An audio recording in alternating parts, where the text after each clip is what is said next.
Columns के बारे में, और हम रोज़ और कॉलम्स को कैसे इंसर्ट करते हैं और हम कैसे सेट करते हैं हमारे पेज को, कैसे मतलब सुंदर बनाते हैं जो हम टेबल है उसे। और बहुत सारे फंक्शंस देखेंगे आज हम, पेज लेआउट के भी और प्रिंटिंग के भी। ठीक है, तो स्टार्ट करते हैं। तो हम जैसे यहाँ देख रहे हैं कि हमारे पास पूरी एक टेबल है, पर जब हम इसे पेज रिव्यू में देखेंगे तो इसका जो आधे कॉलम आ रहे हैं वो आधे पेज में आ रहे हैं, और जो इसके आधे कॉलम आ रहे हैं वो दूसरे पेज में आ रहे हैं। ये बिल्कुल भी अच्छा नहीं लग रहा है दिखने में भी, और ये अच्छा भी नहीं लगेगा ऑब्वियसली। तो हम क्या कर सकते हैं, हम बहुत अलग अलग तरीके से इसको सही कर सकते हैं। पहला तरीका तो ये है कि हम इसको वापस नॉर्मल में करेंगे, और यहाँ पे जो ओरिएंटेशन हमें दिख रहा है पेज लेआउट में, जो ओरिएंटेशन है उसमें क्लिक करेंगे। उसमें पोर्ट्रेट पे अभी ये है, इसको लैंडस्केप कर लेंगे। तो ये हमने देखा था कि जब हम इसको लैंडस्केप में करते हैं तो क्या हो जाता है।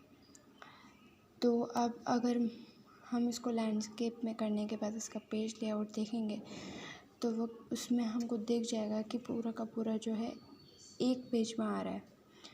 तो ये अब अच्छा लग रहा है। तो एक तरीके से तो हम ऐसा कर सकते हैं, या फिर दूसरा हम क्या कर सकते हैं, हम यहाँ पे नीचे जो सबसे लास्ट वाला जो पेज ब्रेक प्रीव्यू है उसमें क्लिक करेंगे तो हमारा ऐसा एक पेज खुल जाएगा।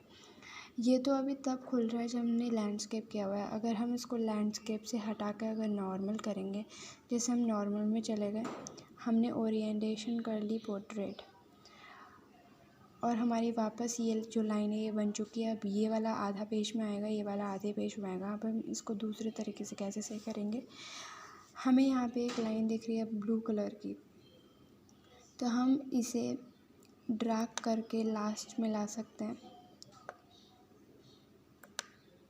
ड्रैग करके लास्ट में जाएंगे तो ये, अब अगर हम नॉर्मल में जाएंगे और इसका पोर्ट्रेट देखेंगे तो ये फिर से नॉर्मल हो चुका है। तो ये हमारे दो तरीके हैं जिससे हम उसे सही कर सकते हैं। एक और तरीका है वो है स्केलिंग। स्केलिंग हमारी यहाँ से भी पता चलती है कि हम स्केलिंग कैसे करें। जैसे हमने सपोज़ उसको वापस, जैसे आप अभी देख रहे हैं यहाँ पे 90% स्केलिंग लिखी हुई है। जैसे जैसे मैं इसको बढ़ाते जाऊँगी यहाँ स्केलिंग कम होती जाएगी। जैसे अगर मैंने यहाँ रख दिया,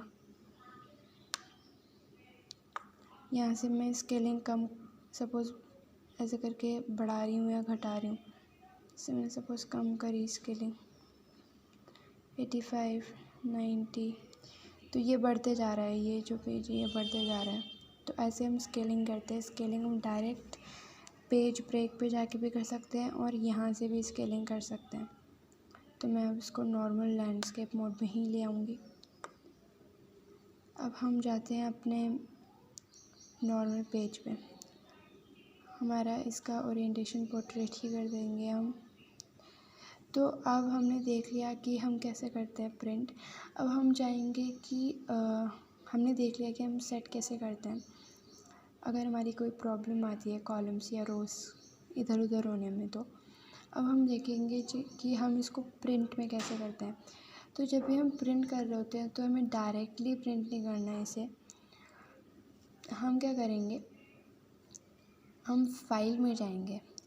फाइल में जो प्रिंट ऑप्शन दिख रहा है यहाँ पे जाएंगे। यहाँ पे हमें बहुत ज़्यादा ऑप्शन मिल जाएंगे। इनमें से बहुत सारे ऑप्शंस आपने पहले भी देखे होंगे और कुछ ऑप्शंस आप सिर्फ यहाँ पहली बार देखेंगे। अगर आपने पहले वाली वीडियोस नहीं देखी हैं तो वो आप देख लेना, क्योंकि वो बहुत ज़्यादा इम्पॉर्टेंट है। आधे से ज़्यादा चीज़ें हमने कवर कर ली थी कि कौन से टूल्स को किस चीज़ के लिए यूज़ करते हैं। अगर आपको यहाँ समझ में नहीं आएगा आपको समझ, तो आप पहले वाली वीडियोस देख लेना, ये बहुत प्रॉब्लम हो जाएगी फिर। तो हमने इसमें पोर्ट्रेट ओरिएंटेशन वाला तो देख लिया था ऑप्शन, ये वाला साइज़ वाले भी देख लिया था ऑप्शन कि हमारे पेज का साइज़ क्या रहेगा। मार्जिन सेटिंग्स भी देख ली थी हमने। अगर हमको कस्टम मार्जिन करनी है, अगर अपने हिसाब से बनानी है तो उसमें हम कस्टम मार्जिन, ये हमने पहले देख लिया था। ये वाला सेटअप पूरा देखा हुआ है। तो फिर से कह रही हूँ, जिसने पहले से नहीं देखा हुआ है वो देख ले। अभी मैं यहाँ पे थोड़ा बहुत बता देती हूँ उसके बारे में। तो यहाँ हम मार्जिन सेट करते हैं। मार्जिन क्या होती है? मार्जिन होती है कि पेज के चारों तरफ जो बाउंड्री बनती है उसको मार्जिन कहते हैं। तो यहाँ से हम उसको सेट कर सकते हैं कि वो कितनी मोटी है, कितनी पतली बन सकती है। तो यहाँ पे कुछ पहले से दी हुई भी होती हैं और पहले हम खुद भी यहाँ पे मेजर उसको डाल सकते हैं। तो ऐसी, और यहाँ पे एक नया ऑप्शन हमें दिख रहा है जो कि है यहाँ पे ये कोलेटेड। तो कोलेटेड क्या होता है? जब हम इसको देखेंगे तो इसमें दो आ रहा है, एक अनकोलेटेड और एक कोलेटेड। तो कोलेटेड क्या होता है? जब हम प्रिंट करते हैं शीट्स को, तो सपोज़ हमको एक कॉपी नहीं प्रिंट करनी है उस शीट की, हमको मल्टीपल कॉपी प्रिंट करनी है। तो वो कैसे? तो कोलेटेड करेंगे तो वो ऐसे, जैसे सपोज़ एक प्रिंट आउट में 3 कॉपियाँ हैं तो वो पहले एक पहला पेज निकालेगा, दूसरा पेज निकालेगा, तीसरा पेज निकालेगा, फिर से पहला पेज निकालेगा, दूसरा पेज निकालेगा, तीसरा पेज निकालेगा। ऐसे कर कर के हमारी सपोज़ हमको 3 प्रिंट आउट चाहिए उसी कॉपी के, तो हम 3 ऐसे निकलेंगे। एक ही कॉपी के तीनों पेज पहले निकलेंगे, फिर उसके बाद फिर से तीनों पेज निकलेंगे। पर जब हम इसको अनकोलेटेड कर देंगे तो पहले क्या होगा? जैसे यहाँ 1 1 1 लिखा है तो पहला पेज 3 बार निकलेगा, फिर दूसरा पेज 3 बार निकलेगा, फिर तीसरा पेज 3 बार निकलेगा। अल्टीमेटली हमारे पास उतनी कॉपी आ ही जाएगी ना। तो इन दोनों में से तुम कोई भी करो तो कोई फ़र्क पड़ता है नहीं वैसे। ठीक हो गया।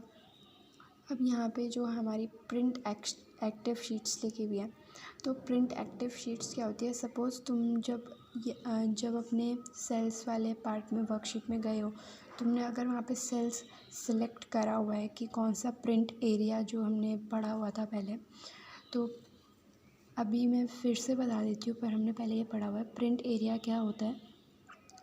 प्रिंट एरिया वो होता है जो हमने सेलेक्ट किया होता है। सपोज़ ये एरिया है, सपोज़ ये प्रिंट एरिया है हमारा, सेट प्रिंट एरिया हमको करना है, तो हमारा यहाँ पे एक मार्जिन बन जाएगी। तो ये प्रिंट एरिया है। जब हम प्रिंट एरिया सेट कर लेते हैं तो यहाँ पे पहले से हमारे पास प्रिंट एरिया आ जाता है। तो यहाँ पे यही दिखा रहा है कि जो अगर प्रिंट सिलेक्शन में करेंगे तो सिर्फ वही चीज़ होगी जो हमने सेलेक्ट की हुई है, वही चीज़ आएगी। प्रिंट एंटायर वर्कबुक में हमारी पूरी वर्कबुक आएगी। ठीक हो गया। ठीक है, आज के लिए इतना ही। आगे और चीज़ों के बारे में आगे बात करेंगे। नहीं, अभी मेरा हाँ, कॉलम और रोज़ को कैसे ऐड करते हैं वो भी हम जल्दी सीख लेते हैं। तो कॉलम और रोज़ को ऐड करने के बहुत सारे तरीके होते हैं। एक तरीका तो यही है कि यहाँ पे इस वाले से सपोज़ हमको एक कॉलम ऐड करना है, तो यहाँ पे हमने क्लिक कर दिया कि जहाँ कॉलम ऐड करना है वहाँ पे क्लिक करके होम टैब में जाएंगे और सबसे लास्ट में यहाँ इंसर्ट जो है, इंसर्ट सेल्स करके आ रहे हैं, इंसर्ट में क्लिक करके इंसर्ट शीट कॉलम कर देंगे। इंसर्ट शीट कॉलम करेंगे तो यहाँ पे एक और कॉलम हमारा आ गया। तो वैसे ही रो में होता है, जहाँ जिस रो में के बाद सिलेक्ट करनी है उस रो को सेलेक्ट करो, इंसर्ट में क्लिक करो, इंसर्ट शीट रोज़ कर दो तो तुम्हारी एक और रो आ जाएगी।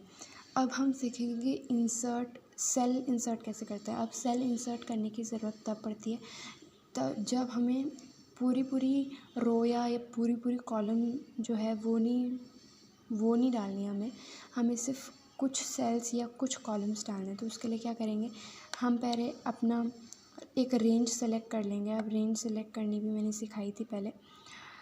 सपोज़ ये पूरी एक रेंज होती है तो ये हमने सेलेक्ट कर दी। तो हमें यहाँ पे या इसके ऊपर इतने ही सेल्स इसके ऊपर चाहिए, तो हम उसके लिए क्या करेंगे, इस प्रिंट एरिया में सेलेक्ट करेंगे, इंसर्ट में दबाएंगे। इंसर्ट में आ रहा है कि क्या चाहिए, तो हम यहाँ पे शिफ्ट सेल्स डाउन में करेंगे तो इतनी ओके में करेंगे तो 2 और सेल्स हमारी यहाँ पे आ गया, ये नीचे हो गया और यहाँ पे हमारी ये वाले सेल्स आ गए हैं चुपचाप से। उनके ऊपर जो है पूरी एक रो आ चुकी है जो सिर्फ यहाँ पे सेल्स आए हैं और कहीं भी कुछ भी बदलेगा नहीं। जैसे मैंने प्रिंट एरिया सिर्फ यहाँ पे डाला था, यहाँ पे नहीं डाला था, तो ये जो चीज़ है ये यहीं रही, उसके अलावा कुछ भी नहीं ला। तो बस आज के लिए इतना ही, आगे के बाद में देखेंगे। अगर आपको ये वीडियोस पसंद आ रही हैं तो लाइक करें, शेयर करें, सब्सक्राइब करें। Thank you, bye.